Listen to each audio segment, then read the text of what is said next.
ಅದರ ಜೊತೆಗೆ ಈಗ ಜಸ್ಟ್ ಸಂಕೇತ ಅವರೇ ನಿಮ್ಮ ಜೊತೆ ಮಾತಾಡ್ತೀನಿ. 120 ಶಾಸಕರ ಬೆಂಬಲದ ಪತ್ರವನ್ನು ಈಗ ವಿಜಯ್ ಅವರು ಕೊಟ್ಟಿದ್ದಾರೆ. ರಾಜ್ಯಪಾಲರಿಗೆ 120 ಶಾಸಕರ ಬೆಂಬಲದ ಪತ್ರವನ್ನ ಲೋಕಭವನದಲ್ಲಿ ರಾಜ್ಯಪಾಲರಿಗೆ ತಲುಪಿಸಿದ್ದಾರೆ. ಬಹುಶಃ ಈಗ ರಾಜ್ಯಪಾಲರ ಎಲ್ಲ ರೀತಿಯಲ್ಲೂ ಕೂಡ ರಾಜ್ಯಪಾಲರು ಸ್ಯಾಟಿಸ್ಫೈ ಆಗಿದ್ದಾರಾ ಅನ್ನುವ ಪ್ರಶ್ನೆ. ಅವ್ರಿಗೆ ಸ್ಯಾಟಿಸ್ಫ್ಯಾಕ್ಷನ್ ಆಗುವ ನಂಬರ್ ಈಗ ತಲುಪಿದೆಯಾ? ಇಲ್ಲಿವರೆಗೆ ರಾಜ್ಯಪಾಲರು ಸ್ಯಾಟಿಸ್ಫೈ ಆಗಿರಲಿಲ್ಲ ಅಂತಿತ್ತು, ಈಗ ಅವರು ಸ್ಯಾಟಿಸ್ಫೈ ಆಗ್ತಾರಾ? ಯಾಕಂದ್ರೆ ಈಗಾಗಲೇ ವಿಜಯ್ ಅವರು ಸರ್ಕಾರ ರಚನೆ ಮಾಡೋದಕ್ಕೆ ಹಕ್ಕು ಮಂಡನೆ ಮಾಡಿದ್ದಾರೆ. ರಾಜ್ಯಪಾಲರನ್ನ ಭೇಟಿಯಾಗಿ ವಿಜಯ್ ಈಗ ವಾಪಸ್ ತೆರಳುತ್ತಾ ಇದ್ದಾರೆ ಲೋಕಭವನದಿಂದ. 120 ಶಾಸಕರ ಬೆಂಬಲ, 107 TVK, Congress 5, CPM 2, CPI 2, IUML 2 ಎಲ್ಲ ಪಕ್ಷಗಳ ಬೆಂಬಲದ ಪತ್ರವನ್ನ ಈಗಾಗಲೇ ತಲುಪಿಸಲಾಗಿದೆ ರಾಜ್ಯಪಾಲರಿಗೆ. ಅಲ್ಲಿಗೆ ಯಾವ ಪ್ರೀಪೋಲ್ ಅಲಯನ್ಸ್ ನಲ್ಲಿ ಇದ್ದಂತಹ ಪಕ್ಷಗಳು ಕೂಡ ಈಗ ಟಿವಿಕೆಯ ಜೊತೆಗಿದ್ದಾವೆ, ವಿಸಿಕೆಯ 2, IUML 2. ಹಾಗಾಗಿ ಎಲ್ಲ ಪಕ್ಷಗಳು ಕೂಡ ಈಗ ತಮ್ಮ ಅಲಯನ್ಸ್ ಇಂದ ಹೊರಗಡೆ ಬಂದು ವಿಜಯ್ ಅವರಿಗೆ ಬೆಂಬಲ ಕೊಡ್ತಿದ್ದಾರೆ ಅನ್ನುವಂತಹ ಪತ್ರವನ್ನ ರಾಜ್ಯಪಾಲರಿಗೆ ತಲುಪಿಸಲಾಗಿದೆ. ಈ ಮೂಲಕ ತಮಿಳುನಾಡಿನಲ್ಲಿ ಈಗ ದಳಪತಿ ವಿಜಯ್ ಅವರು ಮುಖ್ಯಮಂತ್ರಿ ಆಗೋದನ್ನ ಯಾವ ಆಧಾರದಲ್ಲಿ, ಇಲ್ಲ ಪ್ರೀಪೋಲ್ ಅಲಯನ್ಸ್ ಅಲ್ಲಿ ಆ ಪಕ್ಷಗಳಿದ್ವು, ಹಾಗಾಗಿ ಅವರ ಬೆಂಬಲ ನಿಮಗೆ ಸಿಗುತ್ತೋ ಸಿಗಲ್ಲೋ ಅನ್ನುವಂತಹ ಡೌಟ್ಗಳು ಬಹುಶಃ ಈಗ ಕ್ಲಿಯರ್ ಆದಂತೆ ಗೋಚರಿಸ್ತಾ ಇದೆ. ಬಹಳ ಮುಖ್ಯವಾಗಿರುವಂಥದ್ದು, ಟಿವಿಕೆ ನೇತೃತ್ವದ ಸರ್ಕಾರ ಈಗ ರಚನೆ ಆಗೋದಿಕ್ಕೆ ಕಾಲ ಸನ್ನಿಹಿತ ಆದಂತೆ ಗೋಚರಿಸ್ತಾ ಇದೆ. ಲೋಕಭವನಕ್ಕೆ ತೆರಳಿರುವಂತಹ ವಿಜಯ್, ಮೊನ್ನೆಯಿಂದ ಅವರು ಲೋಕಭವನಕ್ಕೆ ಇದು 3ನೇ ಬಾರಿಗೆ ಹೋಗಿರುವಂಥದ್ದು. ಆದರೆ ಕಳೆದ 2 ಬಾರಿ ಹೋಗಿದ್ದಕ್ಕೂ ಇವತ್ತು ಹೋಗ್ತಿರೋದಕ್ಕೂ ಬಹಳ ವ್ಯತ್ಯಾಸ ಇದೆ. ಬಹುಶಃ ಸಂಜೆ 4:15ನೇ ಹೊರಡಬೇಕು ಅಂತ ಇದ್ರು, ಆದರೆ 4 ಗಂಟೆ 4:15ಗೆ ಹೋಗ್ಬೇಕು ಅಂತಿದ್ರು, ಹೋಗಿರ್ಲಿಲ್ಲ. 6 ಗಂಟೆಗೆ ಹೋಗ್ಬೇಕು ಅಂತಿದ್ರು, ಹೋಗಿರ್ಲಿಲ್ಲ. 6:30 ನಂತರ ಹೋಗಿದ್ದಾರೆ, ಕತ್ತಲಾದ ನಂತರ ಹೋಗಿದ್ದಾರೆ.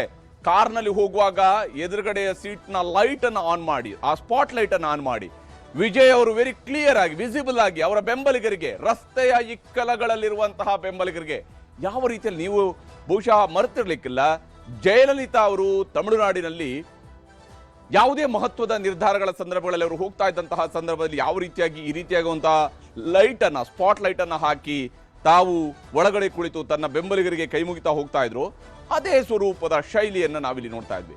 ಈ ಹಿಂದಿನ ಅವಧಿಗಳಲ್ಲಿ ಹಗಲಲ್ಲಿ ಅವರು ಬಂದಿದ್ರು, ಏನೋ ಕಾರ್ನ ಒಂದು ವಿಂಡೋವನ್ನ ಕೆಳಗೆ ಇಳಿಸಿ ಆ ಮೂಲಕವಾಗಿ ಹಗಲಲ್ಲಿ ಅವರು ನಮಸ್ಕಾರ ಮಾಡ್ತಾ ಬಂದಿದ್ರು. ಆದ್ರೆ ಇವತ್ತು ಆ ಒಂದು ಲೈಟ್ ಹಾಕೊಂಡು ವಿಜಯ್ ಅವರು ಬಂದಿರುವಂತಹ ಸ್ಟೈಲ್ ಅನ್ನು ನಾವು ನೋಡ್ತಾ ಇದ್ವಿ. ಕಳೆದ 2 ಬಾರಿ ಬಂದಿದ್ದಕ್ಕೂ ಇವತ್ತು ಬಂದಿರೋದಕ್ಕೂ ಬಹಳ ಭಿನ್ನವಾಗಿ ಗೋಚರಿಸ್ತಾ ಇದ್ದಾರೆ. ಮತ್ತು ವಿಜಯ್ ಅವರಿಗೆ ಸ್ಪಷ್ಟವಾಗಿ ಈ ಬಾರಿ ತಾನು ಸರ್ಕಾರ ರಚನೆ ಮಾಡೋದಕ್ಕೆ ಅವಕಾಶ ಸಿಗುತ್ತೆ ಅಂತ ಹೇಳಿ 3 ಬಾರಿ ವಿಜಯ್ ಲೋಕಭವನದ ಬಾಗಿಲು ಬಡಿದಿದ್ದಾರೆ, ಅಲ್ಲಿಗೆ ಬಂದಿದ್ದಾರೆ, ಸರ್ಕಾರ ರಚನೆ ಮಾಡೋದಕ್ಕೆ ಅವಕಾಶವನ್ನ ಕೇಳಿದ್ದಾರೆ. ಇವತ್ತೀಗ 3ನೇ ಬಾರಿಗೆ ಅವಕಾಶವನ್ನ ಕೇಳಿದ್ದಾರೆ. ರಾಜ್ಯಪಾಲರಿಗೆ ಈಗ ತೃಪ್ತಿದಾಯಕವಾಗಿರುವಂತಹ ನಂಬರ್ ತಲುಪಿದೆಯಾ?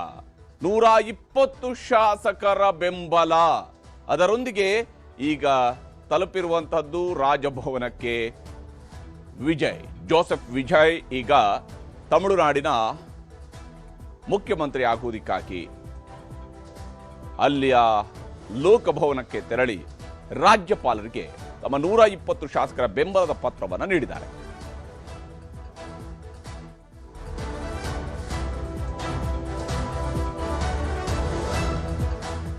ಸಂಕೇತ್ ರೇಣಗಿಯವರ ಹತ್ರ ಆವಾಗಲೇ ಮಾತಾಡ್ತಾ ಇದ್ದೆ. ಒಂದು ಪ್ರಶ್ನೆ ಸಂಕೇತ್ ರೇಣಗಿಯವರೇ, ಇದು ನಾನು ಅದನ್ನೇ ಕರ್ನಾಟಕ ಮತ್ತು ತಮಿಳುನಾಡಿನ ಉದಾಹರಣೆಯನ್ನು ಕೊಡೋದಕ್ಕೆ ಹೊರಟಿರುವಂಥ ಕಾರಣ ಇಷ್ಟೇನೆ. 2018ರ ರಿಸಲ್ಟ್ನಲ್ಲಿ 104 ಸೀಟ್ ಗೆದ್ದಿದ್ದಂತಹ ಬಿಜೆಪಿ, 80 ಸೀಟ್ ಗೆದ್ದಿದ್ದಂತಹ ಕಾಂಗ್ರೆಸ್ ಮತ್ತು 34 ಸೀಟ್ ಗೆದ್ದಿದ್ದಂತಹ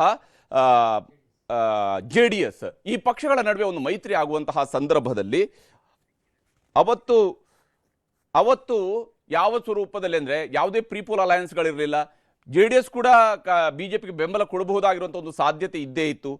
ಹೀಗಿರುವಾಗ ಬಿಜೆಪಿಗೆ ಅವತ್ತು ಆಹ್ವಾನ ಕೊಟ್ಟರು. ಆದರೆ ಇಲ್ಲಿ ಎಲ್ಲವೂ ಕೂಡ ಎಲ್ಲ ಪಕ್ಷಗಳು ಕೂಡ ಅಲಯನ್ಸ್ ಪಾರ್ಟ್ನರ್ಗಳೇ ಆಗಿದ್ದಾಗ ಹೇಗೆ ತರಾತುರಿಯಲ್ಲಿ ಅವಕಾಶ ಕೊಡುವಂಥದ್ದು ಕಾನೂನುಬದ್ಧವಾಗಿ ಸರಿಯಾಗಿರುತ್ತೆ ಅಂತ?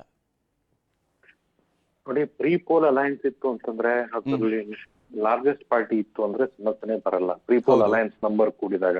ಓಕೆ, ಈಗ ಪ್ರೀ ಪೋಲ್ ಅಲಯನ್ಸ್ ಏನೇನಿದೆ, ಎಐಡಿಎಂಕೆ ಮತ್ತು ಒಕ್ಕೂಟ, ಹೌದು, ಮತ್ತು ಡಿಎಂಕೆ ಮತ್ತು ಒಕ್ಕೂಟ, ಅವೆಲ್ಲ ಪ್ರೀ ಪೋಲ್ ಅಲಯನ್ಸ್. ಒಕ್ಕೂಟ ಅಂತಂದ್ರೆ ಪ್ರೀ ಪೋಲ್ ಅಲಯನ್ಸ್. ಎಲ್ಲ ಕೂಡಿದ್ರು ಕೂಡ ಅವು ಲಾರ್ಜೆಸ್ಟ್ ಪಾರ್ಟಿ ಆಗ್ತಾ ಇಲ್ಲ. No pre poll alliance, no party with pre poll alliance is having a single largest number.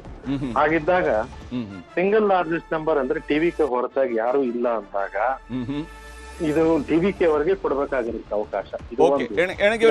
ಈಗಾಗಲೇ ರಾಜ್ಯಪಾಲರಿಂದ ಗ್ರೀನ್ ಸಿಗ್ನಲ್ ಕೂಡ ಸಿಕ್ಕಿದೆ. ನೆಹರು ಸ್ಟೇಡಿಯಂನಲ್ಲಿ ನಾಳೆ ಪ್ರಮಾಣ ವಚನ ಆಗ್ತಾ ಇದೆ. ನಾಳೆ ಪ್ರಮಾಣ ವಚನವನ್ನ ಸ್ವೀಕರಿಸಲಿದ್ದಾರೆ ದಳಪತಿ ವಿಜಯ್. ನಾಳೆ ಮುಖ್ಯಮಂತ್ರಿ ಆಗಿ ವಿಜಯ್ ಅವರು ಪ್ರಮಾಣ ವಚನವನ್ನ ಸ್ವೀಕರಿಸ್ತಾ ಇದ್ದಾರೆ. ಈ ಮೂಲಕ ತಮಿಳುನಾಡಿನಲ್ಲಿ ವಿಜಯ ಪರ್ವ ಶುರುವಾಗ್ತಾ ಇದೆ. ವಿಜಯ ತಿಲಕವನ್ನ ಈಗ ಕಡೆಗೂ ಸಿಕ್ಕಿದೆ, ವಿಜಯ ತಿಲಕ ಸಿಕ್ಕಿದೆ. ಚುನಾವಣೆಯಲ್ಲಿ ಜನ ಮ್ಯಾಂಡೇಟ್ ಅನ್ನು ಕೊಟ್ಟಿದ್ರು, ತೀರ್ಪನ್ನು ಕೊಟ್ಟಿದ್ರು, ಸಿಂಗಲ್ ಲಾರ್ಜೆಸ್ಟ್ ಪಾರ್ಟಿಯಾಗಿ ತೀರ್ಪನ್ನು ಕೊಟ್ಟರು. ಪೂರ್ಣ ಬಹುಮತ ಸಿಗಲಿಲ್ಲ. ಕಡೆಗೂ ತನ್ನ ಮಿತ್ರರನ್ನ ಕೂಡಿಸ್ಕೊಂಡು ನಾಳೆ ಈಗ ವಿಜಯ್ ಪ್ರಮಾಣ ವಚನವನ್ನ ಸ್ವೀಕರಿಸ್ತಾ ಇದ್ದಾರೆ. ನೆಹರು ಸ್ಟೇಡಿಯಂನಲ್ಲಿ ಪದಗ್ರಹಣ ಸಮಾರಂಭ ನಡೆಯಲಿದೆ. ನಾಳೆನೇ ಮುಖ್ಯಮಂತ್ರಿಯಾಗಿ ಯಾವುದೇ ವಿಳಂಬ ಇಲ್ಲ. ಮುಹೂರ್ತ ಅವು ಇವು ಯಾವುದೋ ವಿಚಾರಗಳ ಕಾರಣಕ್ಕಾಗಿ ಮುಂದೂಡಿಕೆ ಮಾಡೋಂಥದ್ದು ಯಾವ ಬಗ್ಗೆ ಯೋಚನೆ ಮಾಡಿಲ್ಲ ವಿಜಯ್ ಅವರು. ನಾಳೆಯೇ ಅವರು ಪ್ರಮಾಣ ವಚನವನ್ನ ಸ್ವೀಕರಿಸ್ತಾ ಇದ್ದಾರೆ. ನೆಹರು ಸ್ಟೇಡಿಯಂನಲ್ಲಿ ಪದಗ್ರಹಣ ಸಮಾರಂಭ ನಡೆಯಲಿದೆ. ನಾಳೆ ಎರಡೆರಡು ರಾಜ್ಯಗಳಲ್ಲಿ ಮುಖ್ಯಮಂತ್ರಿಗಳ ಪದಗ್ರಹಣ ಆಗ್ತಾ ಇದೆ.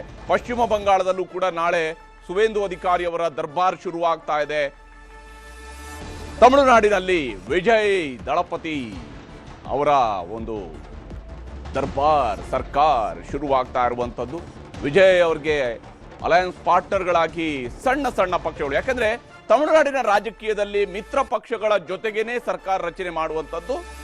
ಅದಕ್ಕೆ ಸುಮಾರು 40-50 ವರ್ಷಗಳ ಇತಿಹಾಸ ಇದೆ. ಎಲ್ಲ ಸಣ್ಣ ಸಣ್ಣ ಪಕ್ಷಗಳು ಸೇರ್ಕೊಂಡು ಬೆಂಬಲವನ್ನ ಕೊಡ್ತವೆ, ಒಂದು ಅಲಯನ್ಸ್ ಜೊತೆಗಿರ್ತವೆ. ಅದರ ಮುಂದುವರೆದ ಭಾಗ ಇದು ಪೋಸ್ಟ್ ಪೋಲ್ ಅಲಯನ್ಸ್ನ ಮೂಲಕವಾಗಿ ನಡೀತಾ ಇದೆ. ವಿಜಯ್ ಅವರ ಪಕ್ಷಕ್ಕೆ ಕಾಂಗ್ರೆಸ್ ಮುಂಚೂಣಿಯಲ್ಲಿ ನಿಂತು ಸಪೋರ್ಟ್ ಅನ್ನು ಕೊಟ್ಟು, ಅಷ್ಟೇ ಅಲ್ಲದೆ ಎಡಪಕ್ಷಗಳು ಸಿಪಿಐ ಮತ್ತು ಸಿಪಿಎಂ, ವಿಸಿಕೆ ಮತ್ತು IUML ಅಂದ್ರೆ ಡಿಎಂಕೆ ಜೊತೆಗಿದ್ದಂತಹ ಎಲ್ಲ ಮಿತ್ರರು ಕೂಡ ಈಗ ತಮ್ಮ ಕ್ಯಾಂಪ್ ಅನ್ನ ಶಿಫ್ಟ್ ಮಾಡಿದ್ದಾರೆ ವಿಜಯ್ ಕಡೆಗೆ.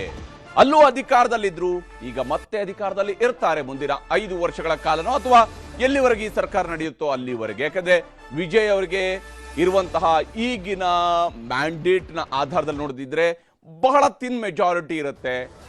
ಇದನ್ನ ಸಂಪೂರ್ಣವಾದಂತಹ ಸುಭದ್ರ ಸರ್ಕಾರವನ್ನು ನಡೆಸ್ಕೊಂಡು ಹೋಗೋದಕ್ಕೆ ಹೇಗೆ ಸಾಧ್ಯ ಆಗುತ್ತೆ ಅನ್ನೋಂಥದ್ದು ಕೂಡ ಬಹಳ ನಿರ್ಣಾಯಕ ಆಗುತ್ತೆ. ವಿಜಯ್ ಅವರು ತೆಗೆದುಕೊಳ್ಳಬಹುದಾಗಿರುವಂತಹ ತೀರ್ಮಾನಗಳು, ತನ್ನ ಬೆಂಬಲಿಗರನ್ನ ಅಥವಾ ತನ್ನ ಗೆಳೆಯರನ್ನ, ಮಿತ್ರ ಪಕ್ಷಗಳನ್ನ ಅವರು ನಡೆಸ್ಕೊಳ್ಳುವಂತಹ ರೀತಿ, ಇವುಗಳೆಲ್ಲದರ ಆಧಾರದ ಮೇಲೆ ಈ ಸರ್ಕಾರ ಮುಂದುವರಿಬಹುದು. ವಿಜಯೋತ್ಸವ ನಡೀತಾ ಇದೆ. ಟಿವಿಕೆ ಬೆಂಬಲಿಗರ ಸಂಭ್ರಮಾಚರಣೆ ಮುಗಿಲು ಮುಟ್ಟಿದೆ. ಯಾವಾಗ ಗ್ರೀನ್ ಸಿಗ್ನಲ್ ಸಿಕ್ತು, ಈ ಕಡೆ ಪಟಾಕಿಗಳಿಗೆ ಬೆಂಕಿ ಹಚ್ಚಿದ್ದಾರೆ. ಆಲ್ರೆಡಿ ಪಟಾಕಿಗಳ ಸಂಭ್ರಮ, ಪಟಾಕಿಗಳ ಅಬ್ಬರ ಇವೆಲ್ಲವೂ ಕೂಡ ಚೆನ್ನೈನ ಬೀದಿಗಳಲ್ಲಿ, ಅಲ್ಲಿಯ ರಸ್ತೆಗಳಲ್ಲಿ ಈಗ ಮೊಳಗ್ತಾ ಇರುವಂಥದ್ದು.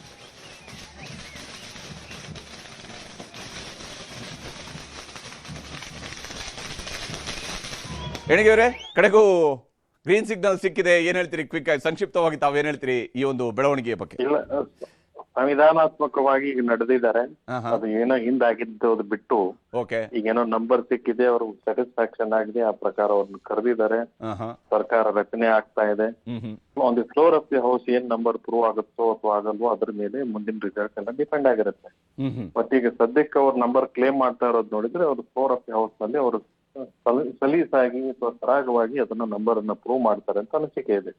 ಬಟ್ ಆ ರೀತಿ ಈಗ ಗವರ್ನರ್ ಸ್ಯಾಟಿಸ್ಫ್ಯಾಕ್ಷನ್ ಅನ್ನೋದು ಏನಿದೆ ಅಲ್ಲ, ಹೌದು, ಇದು ಇಲ್ಲಿವರೆಗೆ ವೇಟ್ ಮಾಡಿ ಸ್ಯಾಟಿಸ್ಫೈ ಮಾಡ್ಕೊಂಡಿರೋದು ಏನಿದೆ ಅದಿರ್ಲಿ, ತಡವಾದ್ರೂ ಚಿಂತೆ ಇಲ್ಲ.